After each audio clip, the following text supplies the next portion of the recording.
Hello दोस्तों, सभी को नमस्कार और एक्लिवे स्टडी यूट्यूब चैनल के माध्यम से आप सभी को नव वर्ष की हार्दिक शुभकामनाएं। दोस्तों, जैसे कि आपको पता है कि पटवार का एग्जाम है वो स्थगित हो ही गया है और हमारे द्वारा आपको 2020 महासंग्राम के माध्यम से जो क्वेश्चन आपके सिलेबस के अकॉर्डिंग जो क्वेश्चन सोल्व करवाए जा रहे हैं, तो आप उनको ध्यानपूर्वक पढ़िए, समझिए, क्योंकि ये वही क्वेश्चन है जो बार बार एग्जामों में पूछे जाते हैं और जहाँ से पूछे जाते हैं। तो दोस्तों, अपने अभी राजस्थान हिस्ट्री के जो क्वेश्चन चल रहे हैं, उसके बाद राजस्थान हिस्ट्री के बाद में राजस्थान कल्चर के, उसके बाद ज्योग्राफी, करंट, ये टॉपिक होंगे, पॉलिटी। तो चलिए शुरुआत करते हैं आज की क्वेश्चन के साथ कि क्या कह रहा है आज का पहला क्वेश्चन। तो दोस्तों, आज का जो पहला क्वेश्चन है वह है कि तराइन का द्वितीय युद्ध कब लड़ा गया। तराइन का द्वितीय युद्ध कब लड़ा गया। ऑप्शन ए में 1891, ऑप्शन बी में ऑप्शन ए में है 1191, ऑप्शन बी में 1192, ऑप्शन सी में 1193 या फिर ऑप्शन डी 1142। जल्दी से उत्तर दीजिए दोस्तों। तराइन का जो द्वितीय युद्ध है वह कब लड़ा गया। मैं आपको बता देता हूं कि पृथ्वीराज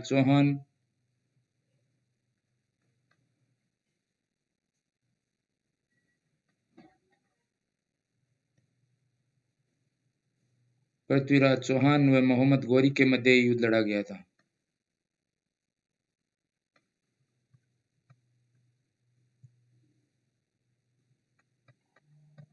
तराइन का जो युद्ध है वह पृथ्वीराज चौहान व मोहम्मद गौरी के मध्य लड़ा गया था और तराइन के दो युद्ध हुए थे इन दोनों के मध्य। तो जो द्वितीय युद्ध है वह कब लड़ा गया था, तो दोस्तों इसका राइट आंसर हो जाएगा 1192 ईस्वी में। 1192 ईस्वी में तराइन का द्वितीय युद्ध लड़ा गया था और जो 1191 ईस्वी है इसमें तराइन का जो प्रथम युद्ध लड़ा गया था। इस प्रथम युद्ध में पृथ्वीराज चौहान की विजय हुई थी, लेकिन जो द्वितीय युद्ध तराइन का 1192 ईस्वी में हुआ, इस युद्ध में मोहम्मद गौरी को विजय प्राप्त हुई थी। दोस्तों, पृथ्वीराज चौहान है उनको कई उपाधियां भी प्रदान की गई थी। पृथ्वीराज चौहान की उपाधियां वो थी दल पुंगल के नाम से भी पृथ्वीराज चौहान को जाना जाता था और राय फिथोरा के नाम से भी पृथ्वीराज को ही जाना जाता है। तो ये दो पृथ्वीराज चौहान को ये दो उपाधियां प्रदान की गई थी, जिसमें दल पुंगल व राय फिथोरा है। और इसके जो पृथ्वीराज चौहान के जो दरबारी कवि हुआ करते थे, पृथ्वीराज चौहान के जो दरबारी कवि थे उनमें प्रमुख थे एक चंद्रबरदाई और एक दूसरे थे वो थे जयानक।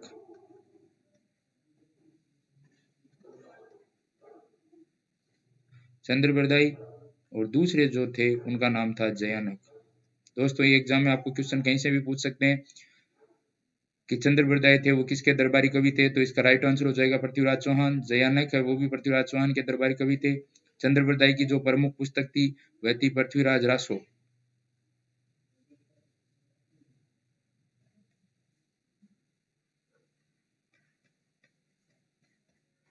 चंद्रबरदाई की पुस्तक का नाम था पृथ्वीराज रासो और जो जयानक थे उनकी पुस्तक का नाम था पृथ्वीराज विजय। बहुत बार एग्जाम में पूछा गया क्वेश्चन है दोस्तों कि पृथ्वीराज रासो या पृथ्वीराज विजय पुस्तक के लेखक कौन है, तो पृथ्वीराज रासो के लेखक है चंद्रबरदाई और जो पृथ्वीराज विजय है उसके लेखक है जयानक। तो दोस्तों, तराइन का द्वितीय युद्ध 1192 ईस्वी में पृथ्वीराज चौहान व मोहम्मद गौरी के मध्य लड़ा गया था। इस युद्ध में मोहम्मद गौरी को विजय प्राप्त हुई। पृथ्वीराज चौहान को दल पुंगल व राय फिथोरा की उपाधियां प्रदान की गई है और पृथ्वीराज चौहान के जो दरबारी कवि थे उनमें एक थे चंद्रबरदाई जिनकी पुस्तक थी पृथ्वीराज रासो और दूसरे जो कवि थे वो थे जयानक, उनकी पुस्तक थी पृथ्वीराज विजय। चलिए दोस्तों, बढ़ते हैं नेक्स्ट क्वेश्चन की ओर। ऐसे 10 किलो को मैं मुसलमान के एक बाल के बराबर भी नहीं समझता, ये कथन कहा गया है। ऐसे 10 किलो को मैं मुसलमान के एक बाल के बराबर भी नहीं समझता, ये कथन किसने कहा। अलाउद्दीन, जलालुद्दीन, कमालुद्दीन या नुसरत खां।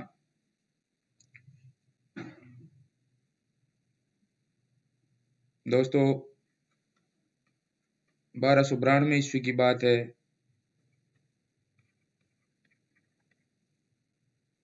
रणथंभौर के किले पर रणथंभौर पर आक्रमण हुआ था और उस टाइम जो शासक था वहां का शासक उसका नाम था हमीर देव चौहान।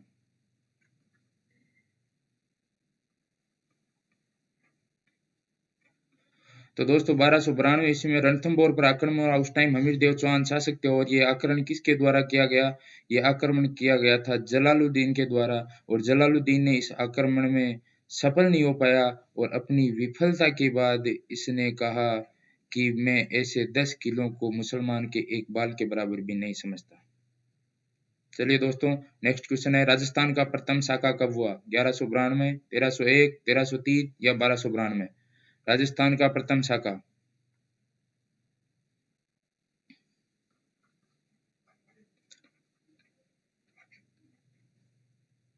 जल्दी उत्तर दीजिए दोस्तों।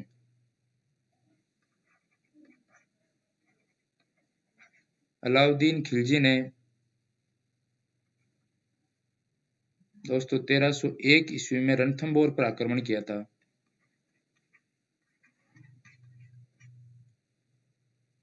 उस टाइम जो रणथंभौर के जो शासक हुआ करते थे उनका नाम था हमीर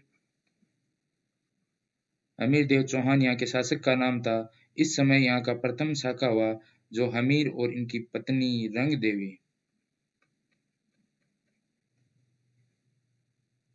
हमीर के नेतृत्व में केसरिया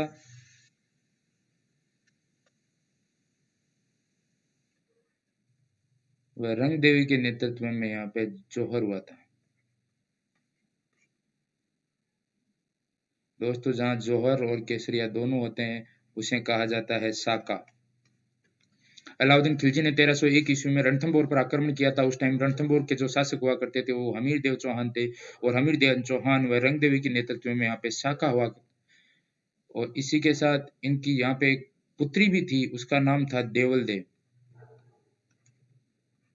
दोस्तों इसने इस साके से एक दिन पहले वहाँ पद्म तालाब रणथंभौर के किले में इसमें कूद कर इसने आत्महत्या कर ली थी, क्योंकि ये कुंवारी थी और कुंवारी कन्याएं वो जौहर नहीं करती थी, इसलिए इसने एक दिन पहले ही पद्म तालाब में कूदकर आत्महत्या कर ली, और इसे जल जौहर भी माना गया है। क्वेश्चन ये भी पूछा जा सकता है कि जल जौहर किस किले में हुआ? तो रणथंभौर के किले में। दोस्तों रणथंभौर के किले में ही त्रिनेत्र गणेश जी का मंदिर भी है, और रणथंभौर का किला है वो सवाई माधोपुर जिले में स्थित है। चलिए दोस्तों बढ़ते हैं नेक्स्ट क्वेश्चन की ओर। राजस्थान की अंतिम रियासत थी सिरोही, बूंदी, झालावाड़ या फिर कोटा? राजस्थान की अंतिम रियासत कौन सी थी? दोस्तों कोटा के शासक हुआ करते थे जालिम सिंह झाला।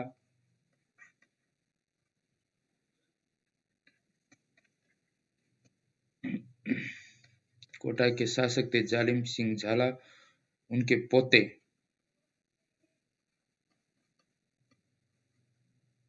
जालिम सिंह झाला, और जालिम सिंह झाला के जो पोते थे उनका नाम था मदन सिंह।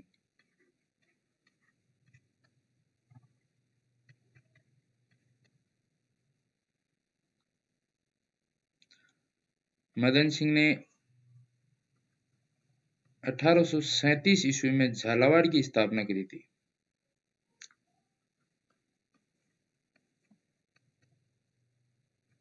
और फिर इसे 1838 में अंग्रेजों ने मान्यता प्रदान कर दी।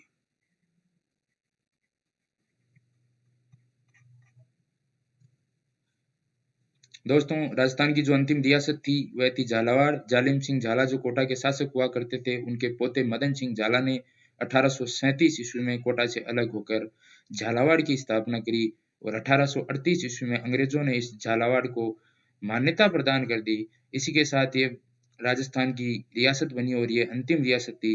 दोस्तों इस झालावाड़ की जो राजधानी रखी गई वह रखी गई झालरापाटन, और झालरापाटन को घंटियों का शहर भी कहा गया है।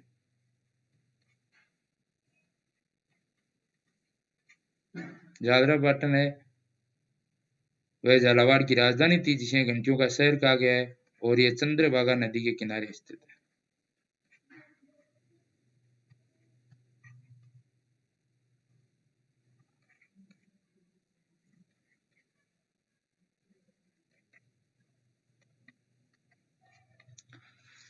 चलिए दोस्तों बढ़ते हैं नेक्स्ट क्वेश्चन की ओर। अगला क्वेश्चन है, मुगलों से वैवाहिक संबंध बनाने वाला राजस्थान का पहला राजा था। दुलेराय, मानसिंह, भारमल या फिर भगवंत दास।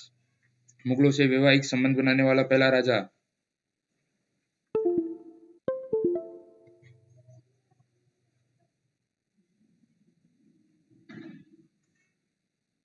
दोस्तों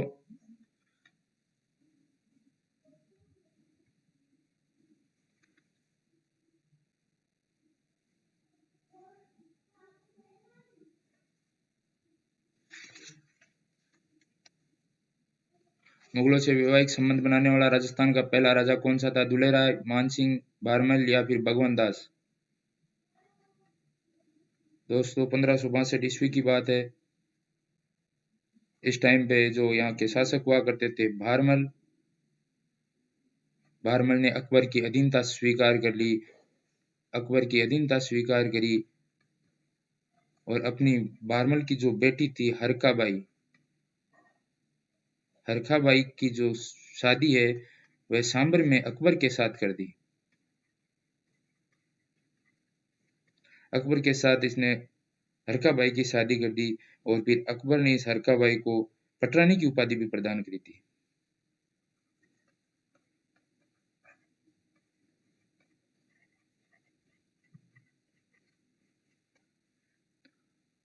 और जो हरकाबाई और जो जहांगीर से जो पुत्र की प्राप्ति हुई थी उसका नाम था हरखाबाई, और अकबर से जो पुत्र की प्राप्ति हुई उनका नाम था जहांगीर।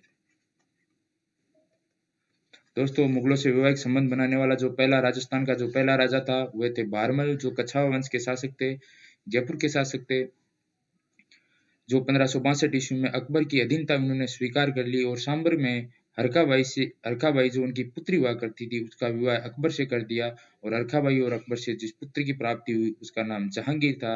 हरखाबाई को अकबर ने पटरानी की उपाधि भी प्रदान करी थी। चलिए दोस्तों बढ़ते हैं नेक्स्ट क्वेश्चन की ओर।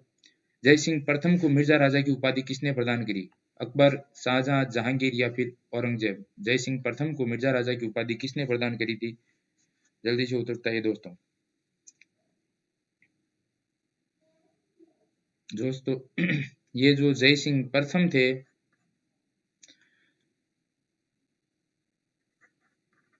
कछवाहा वंश का सबसे लंबा शासनकाल रहा है इनका।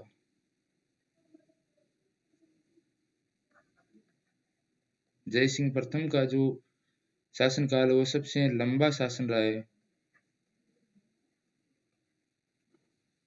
इन्होंने लगभग 46 साल तक शासन किया है।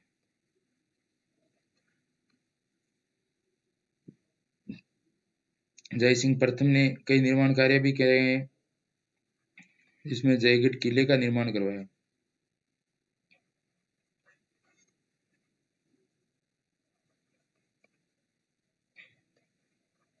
क्वेश्चन आपको ऐसे भी पूछा जा सकता है कि कछवाहा वंश का सबसे लंबा शासनकाल किस शासक का रहा है? तो मिर्जा राजा जय सिंह का।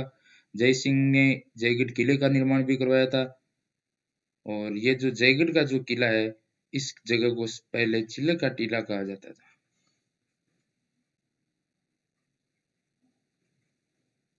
चिल का टोला।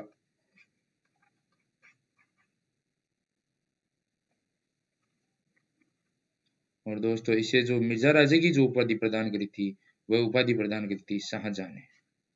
तो जय सिंह प्रथम को मिर्जा राजा की उपाधि शाहजहां ने प्रदान करी और कछावा वंश का सबसे लंबा शासनकाल रहा था लगभग 46 साल का। मिर्जा राजा जय सिंह ने जयगढ़ किले का निर्माण करवाया, जिसे जयगढ़ किले का जो स्थान जहाँ स्थित है उसे पहले चिल्ले का टोला कहा जाता था। अगला क्वेश्चन है, जयपुर की स्थापना किसने की? मानसिंह, मिर्जा राजा जय सिंह, सवाई जय सिंह या फिर माधो सिंह। जयपुर की स्थापना।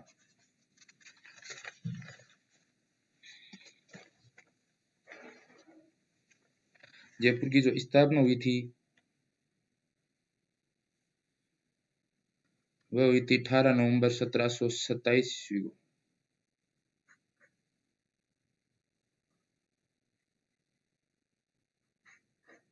जयपुर की जो स्थापना है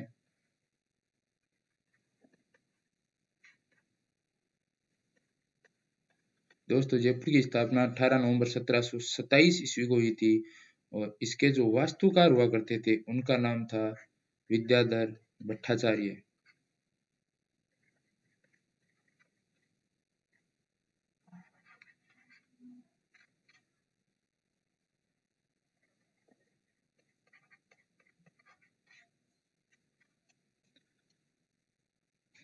तो इसकी जो स्थापना है वह स्थापना करी थी सवाई जय सिंह ने। ऑप्शन सी इसका राइट आंसर हो जाएगा। दोस्तों जयपुर की स्थापना सवाई जय सिंह ने करी थी 18 नवंबर 1727 ईस्वी को, और इसके जो वास्तुकार थे उनका नाम था विद्याधर भट्टाचार्य। सवाई जय सिंह ने सबसे अधिक मुगल शासकों के साथ शासन किया है। देखिए मिर्जा राजा जय सिंह थे, वो जय सिंह प्रथम थे और उन्होंने सबसे लंबा शासन किया है कछावा वंश में, लगभग 46 साल का। और ये जो सवाई जय सिंह है, जय सिंह द्वितीय है, इन्होंने जयपुर की स्थापना करी है, जिसकी स्थापना 18 नवंबर 1727 ईस्वी को हुई थी। और दोस्तों इन्होंने सबसे अधिक मुगल बादशाहों के साथ शासन किया है, काम किया है, मतलब इन्होंने लगभग 7 मुगल बादशाहों के साथ काम किया है। दोस्तों इन्होंने निर्माण कार्य इनके जो है वो है नाहरगढ़ का किला, जल महल का निर्माण,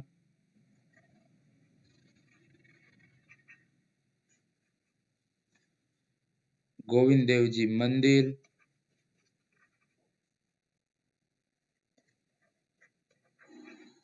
दोस्तों बहुत अच्छा मंदिर है। कभी आपका जयपुर आना हो या आप जयपुर में रहते हो तो जरूर इस मंदिर में एक बार जरूर जाके आइए, बहुत ही अच्छा मंदिर है। जंतर मंतर,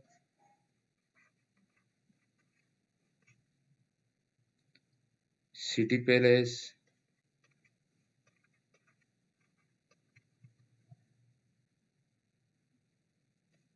इन सब का निर्माण सवाई जय सिंह ने करवाया था। जयपुर की स्थापना करी 18 नवंबर 1727 को। इसके वास्तुकार थे विद्याधर भट्टाचार्य। दोस्तों सवाई जय सिंह ने 7 मुगल बादशाहों के साथ शासन किया, जो सबसे अधिक मुगल बादशाहों के शासन करने वाला शासक सवाई जय सिंह ही था। और उन्होंने जयपुर में विभिन्न निर्माण कार्य करवाए, जिनमें नाहरगढ़ का किला, जल महल का निर्माण, गोविंद देव जी मंदिर, जंतर मंतर और सिटी पैलेस आदि का निर्माण करवाया। अगला क्वेश्चन है दोस्तों, राजस्थान की पहली इमारत जिसे यूनेस्को की विश्व विरासत सूची में शामिल किया गया है। जंतर मंतर, हवा महल, आमेर, चित्तौड़गढ़। राजस्थान की पहली इमारत जिसे यूनेस्को की विश्व विरासत सूची में शामिल किया गया, तो पहली इमारत कौन सी थी? जल्दी से उत्तर दीजिए दोस्तों। राजस्थान की पहली इमारत, तो इसका राइट आंसर हो जाएगा जंतर मंतर। जंतर मंतर को विश्व विरासत सूची में सबसे पहले शामिल किया गया है।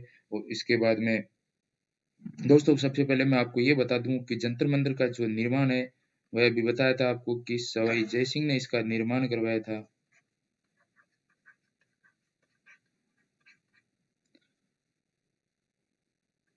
इसके अलावा भी सवाई जय सिंह ने जंतर मंतरों का निर्माण करवाया, जिसमें दिल्ली में जो सबसे पहले निर्माण करवाया था, जयपुर का जो जंतर मंतर है वो सबसे बड़ा है। उसके अलावा दोस्तों इन्होंने उज्जैन, बनारस और मथुरा, यहाँ इन्होंने जंतर मंतर के निर्माण करवाए थे। और राजस्थान की ये पहली इमारत है जिसे यूनेस्को की विश्व विरासत सूची में शामिल किया गया है। दोस्तों इसके अलावा 6 किले भी ऐसे हैं जिनको भी बाद में विश्व विरासत सूची में शामिल किया गया है, जिसमें है गागरोन का किला, चित्तौड़गढ़ का किला, कुंभलगढ़ का किला,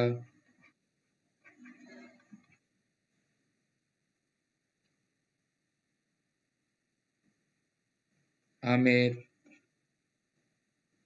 जैसलमेर,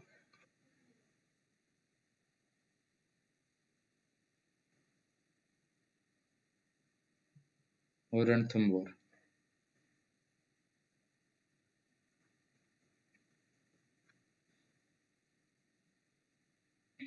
दोस्तों जंतर मंतर को 2010 में विश्व विरासत सूची, यूनेस्को की विश्व विरासत सूची में शामिल किया गया था। और इसके बाद में 6 राजस्थान के 6 किलों को भी 2012 में विश्व विरासत सूची में शामिल किया गया, जिसमें गागरोन का किला, चित्तौड़ का किला, कुंभलगढ़ का किला, आमेर का किला, जैसलमेर का किला और रणथंभौर के किले शामिल है।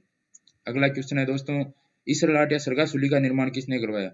जय सिंह, मान सिंह, ईश्वरी सिंह या फिर माधव सिंह? इसरलाट या सरगासुली का निर्माण।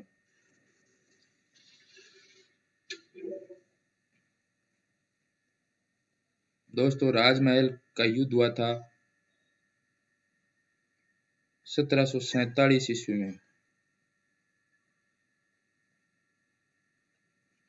ईश्वरी सिंह व माधो सिंह के मध्य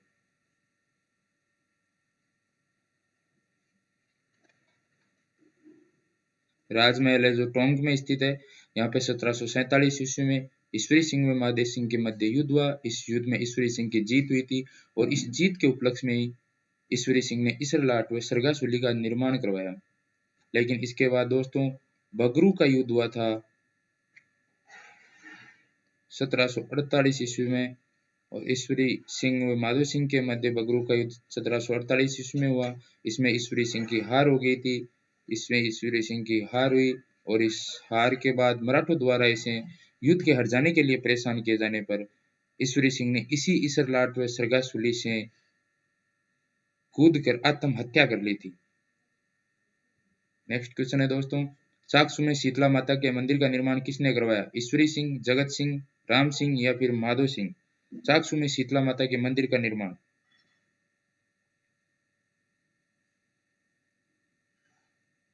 इसका राइट आंसर हो जाएगा माधो सिंह। दोस्तों माधो सिंह ने चाकसू में शीतला माता के मंदिर का निर्माण करवाया था और इन माधो सिंह ने 1763 ईस्वी में सवाई माधोपुर की भी स्थापना करी थी।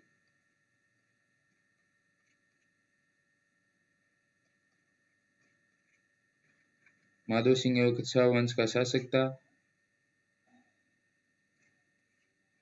सवाई माधोपुर की स्थापना सवाई माधोपुर की स्थापना माधो सिंह ने करी थी और इन्होंने मोती डूंगरी के जो महल है उनका भी निर्माण करवाया।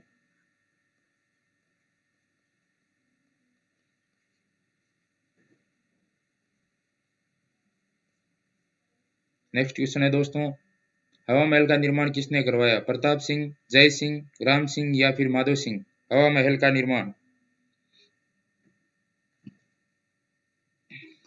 निर्माण किसने करवाया? दोस्तों हवा महल है वह 5 मंजिला इमारत है।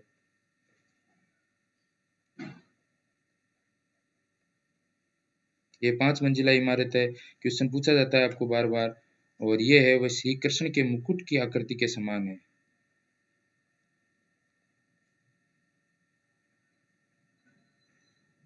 इसकी जो डिजाइन है ये जिस प्रकार से बना हुआ है ये कृष्ण के मुकुट के समान, कृष्ण की मुकुट की आकृति में ये हवा महल बना हुआ है जो 5 मंजिला इमारत है। और ये उस टाइम रानियों के द्वारा तीज व गणगौर की सवारी देखने के लिए इसका निर्माण करवाया गया था। इसके जो वास्तुकार हुआ करते थे उनका नाम था लालचंद। हवा महल के निर्माण के जो वास्तुकार थे उनका नाम था लालचंद। और दोस्तों ये जो 5 मंजिला है इनमें सबसे जो पहली मंजिल है उसका नाम है शरद मंदिर।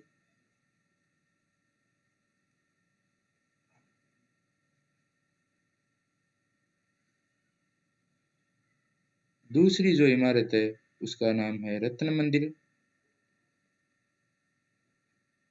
तीसरी जो मंजिल है उसका नाम है विचित्र मंदिर।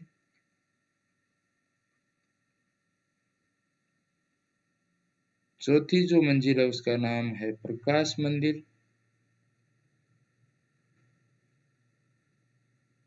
और जो 5वीं मंजिल है उसका नाम है हवा मंदिर।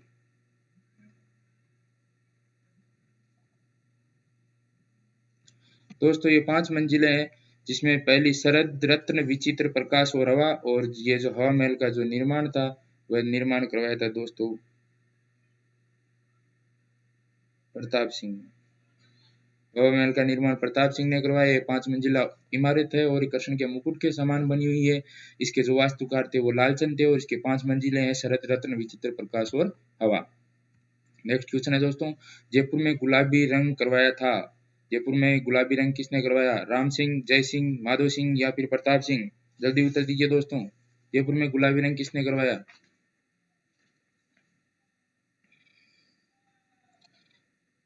तो राम सिंह ने जयपुर में गुलाबी रंग से रंगवाया था, गुलाबी रंग करवाया। दोस्तों प्रिंस अल्बर्ट अंग्रेज अधिकारी हुआ करते थे। प्रिंस अल्बर्ट उनके आगमन पर, उनके जयपुर आगमन पर राम सिंह ने जयपुर को गुलाबी रंग से रंगवाया था और इसी समय 1876 ईस्वी में इनके आगमन पर अल्बर्ट हॉल की नींव भी रखी गई।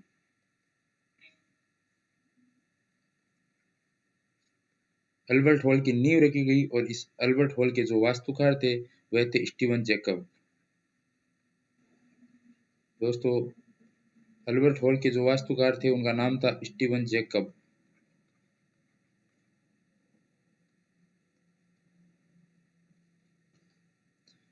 इसके अलावा राम सिंह ने रामनिवास बाग का निर्माण करवाया।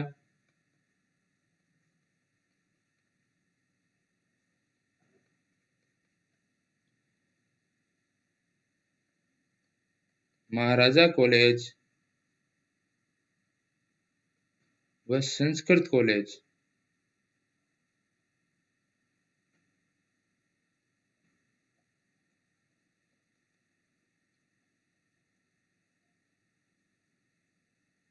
महाराजा कॉलेज और संस्कृत का कॉलेज का निर्माण भी राम सिंह ने ही करवाया था। प्रिंस अल्बर्ट जो 1876 ईस्वी में जयपुर आए और इसकी जयपुर आगमन पर अल्बर्ट हॉल की नींव रखी गई। राम सिंह ने जयपुर को गुलाबी रंग से भी रंगवाया और इस अल्बर्ट हॉल की जो नींव रखी थी इसके वास्तुकार थे स्टीवन जैकब। राम सिंह ने रामनिवास बाग का निर्माण करवाया, महाराजा कॉलेज और संस्कृत कॉलेज का निर्माण भी करवाया। नेक्स्ट क्वेश्चन है, भारत में प्रथम बार डाक टिकट व पोस्ट कार्ड व्यवस्था की शुरुआत कब की गई? 1887, 1904, 1956 या फिर 1848? प्रथम बार डाक टिकट व पोस्ट कार्ड की व्यवस्था दोस्तों कब शुरू की गई थी? तो इसका राइट आंसर हो जाएगा 1956 ईस्वी में राजस्थान में सबसे पहले डाक टिकट व पोस्ट कार्ड की व्यवस्था की गई थी और इस समय माधो सिंह शासक हुआ करते थे, माधो सिंह सेकंड, जिन्हें बब्बर शेर के नाम से भी जाना जाता है। माधो सिंह सेकंड, जिन्हें बब्बर शेर के नाम से जाना जाता है, इनके टाइम राजस्थान में प्रथम बार डाक व्यवस्था व पोस्ट कार्ड व्यवस्था प्रारंभ हो गई थी और माधो सिंह सेकंड ने नाहरगढ़ किले में अपनी 9 दासियों के लिए एक जैसे 9 महल बनवाए। नाहरगढ़ का जो किला था उसमें अपनी 9 दासियों के लिए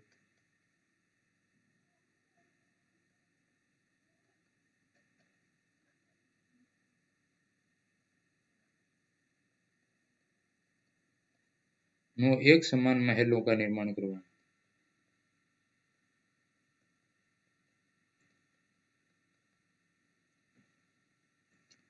इसके अलावा माधो सिंह ने और भी निर्माण कार्य करवाए थे, जिनमें थे सिटी पैलेस का निर्माण माधो सिंह सेकंड ने ही करवाया था और सिटी पैलेस के अंदर ही स्थित है मुबारक महल, इसका निर्माण भी माधो सिंह सेकंड ने करवाया। बढ़ते हैं दोस्तों नेक्स्ट क्वेश्चन की ओर। अगला क्वेश्चन है, जाटों का अफलातून किसे कहा गया है? सूरजमल, जवाहर सिंह, रणजीत सिंह या फिर बदन सिंह? जाटों का अफलातून, राइट आंसर हो जाएगा सूरजमल।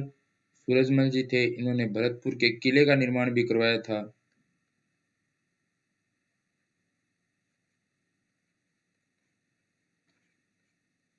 भरतपुर किले का निर्माण करवाया महाराजा सूरजमल ने।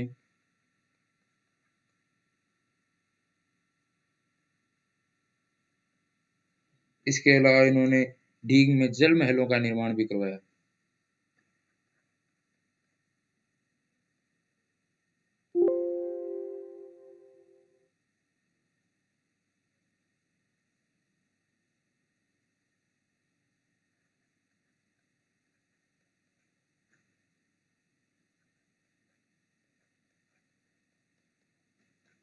डीग में जल महलों का निर्माण किया और जो डीग में जो जल महल का निर्माण करवाया, इसमें जल महलों की नगरी भी कहा जाता है डीग को। नेक्स्ट क्वेश्चन है दोस्तों, 1857 की क्रांति के समय राजस्थान के एजीजी कौन थे? लॉकेट, जॉर्ज फैटिंग लॉरेंस, लॉर्ड कैनिंग या कैप्टन सावर्स? 1857 की क्रांति के समय राजस्थान के एजीजी, तो राइट आंसर हो जाएगा जॉर्ज फैटिंग लॉरेंस। दोस्तों 1832 ईस्वी की बात है, पहली बार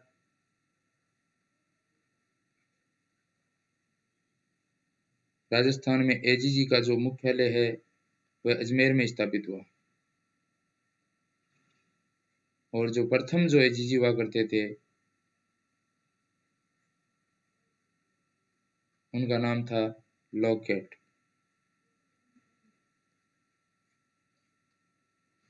1845 ईस्वी में गर्मियों के समय ये जो एजीजी ऑफिस अजमेर में हुआ करता था उसे माउंट आबू भी स्थानांतरित कर दिया केवल गर्मियों के लिए। और जब 1857 की जब क्रांति हुई थी उस टाइम यहाँ के जो एजीजी हुआ करते थे उनका नाम जॉर्ज पैट्रिक लॉरेंस था। दोस्तों ये जो मेवाड़ के पहले पॉलिटिकल एजेंट भी रह चुके थे। नेक्स्ट क्वेश्चन है, 1857 की क्रांति के समय राजस्थान में अंग्रेजों की सैनिक छावनी नहीं थी।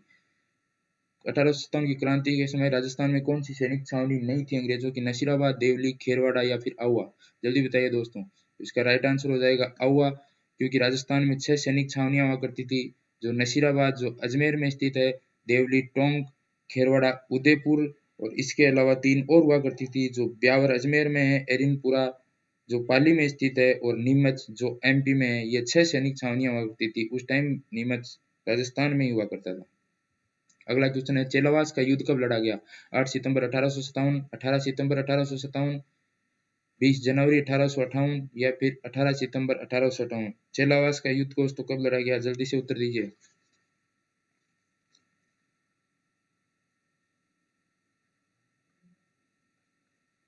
जॉर्ज पैट्रिक लॉरेंस,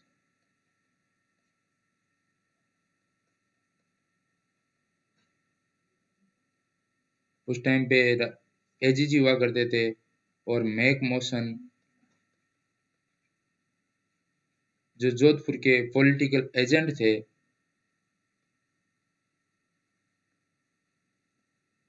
इन दोनों की संयुक्त सेना ने आहुआ के ठाकुर थे खुशहाल सिंह,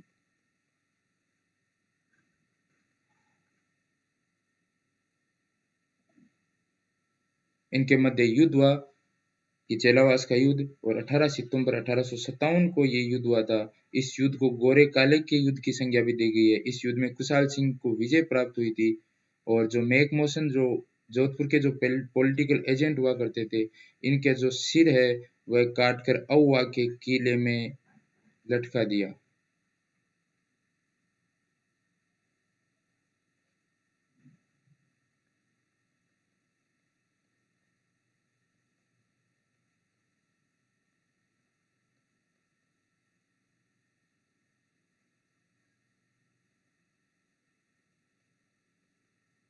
दोस्तों चेलावास का युद्ध 18 सितंबर 1857 को हुआ था।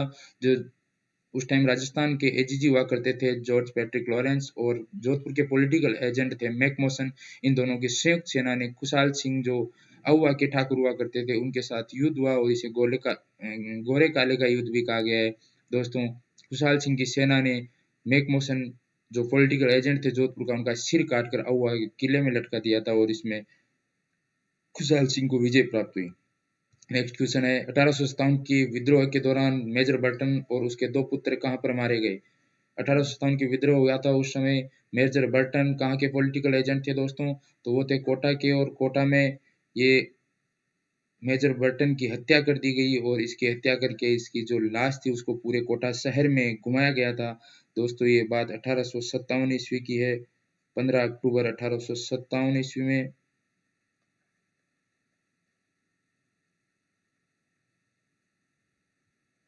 कोटा में जयदयाल व मेहराब खान के नेतृत्व में क्रांति हुई थी।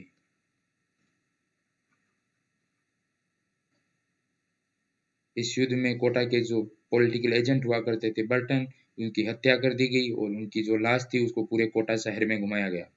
अगला क्वेश्चन है दोस्तों, 1857 की क्रांति का भामाशाह किसे कहा गया है? 1857 की क्रांति का भामाशाह, जल्दी उत्तर दीजिए दोस्तों। इसका राइट आंसर हो जाएगा अमरचंद भाटिया। अमरचंद भाटिया थे, वो राजस्थान के पहले शहीद थे 1857 की क्रांति के। 1857 की क्रांति के भामाशाह भी इन्हें कहा गया है और ये बीकानेर के रहने वाले थे। बीकानेर निवासी थे दोस्तों अमरचंद भाटिया, और इन्होंने ग्वालियर में रानी लक्ष्मीबाई की सहायता की थी।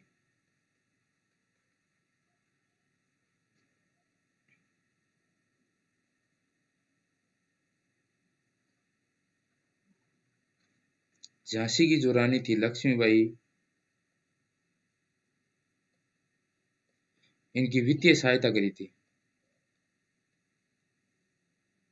इस बात का अंग्रेजों को पता चल गया और अमरचंद भाटिया को फांसी की सजा दे दी गई। इसी के साथ अमरचंद भाटिया है वो राजस्थान के 1857 की क्रांति में होने वाले पहले शहीद थे।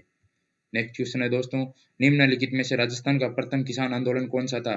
जल्दी उत्तर बताइए दोस्तों। अभी भी किसान आंदोलन चल रहा है, जो दिल्ली के चारों रास्तों पे किसानों को, दिल्ली के चारों तरफ से किसानों ने घेर कर रखा है और अपनी मांगों के लिए अड़े हुए हैं और काफी शानदार किसान आंदोलन चल रहा है दोस्तों। इस किसान आंदोलन में भी कल के जाके आया था, बहुत ही अच्छा किसान आंदोलन चल रहा है। इसी प्रकार के आंदोलन देश आज़ादी से पहले भी चलते आए हैं और इनकी शुरुआत हुई थी। और राजस्थान का जो प्रथम किसान आंदोलन था उसका नाम था बिजोलिया, और बिजोलिया दोस्तों अपने भीलवाड़ा में स्थित है, जो बहुत बड़ा किसान आंदोलन हुआ था उस टाइम 1897 ईस्वी से लेकर 1941 तक दोस्तों। ये तकरीबन 44 साल तक चलने वाला किसान आंदोलन था, बहुत बड़े किसान आंदोलन हुआ था और यहीं से अपने किसान आंदोलन की शुरुआत हुई थी। और ये बिजोलिया में भीलवाड़ा से धाकड़ जाति के किसानों के द्वारा इस आंदोलन की शुरुआत की गई थी। तो दोस्तों आज के लिए इतना ही। बने रहिए आप एक्लिवे स्टडी यूट्यूब चैनल के साथ, और अगर मेरा वीडियो पसंद आया तो आप लाइक कीजिए, शेयर कीजिए और चैनल को सब्सक्राइब जरूर कीजिए, ताकि आगे आने वाला हमारा हर नोटिफिकेशन आप लोगों को मिल सके। और दोस्तों सब्सक्राइब के पास ये जो बेल आइकन है उसे भी जरूर प्रेस कीजिए। Thank you, all the best, बने रहिए एक्लिवे स्टडी के साथ। मिलते हैं ब्रेक के बाद। Thank you.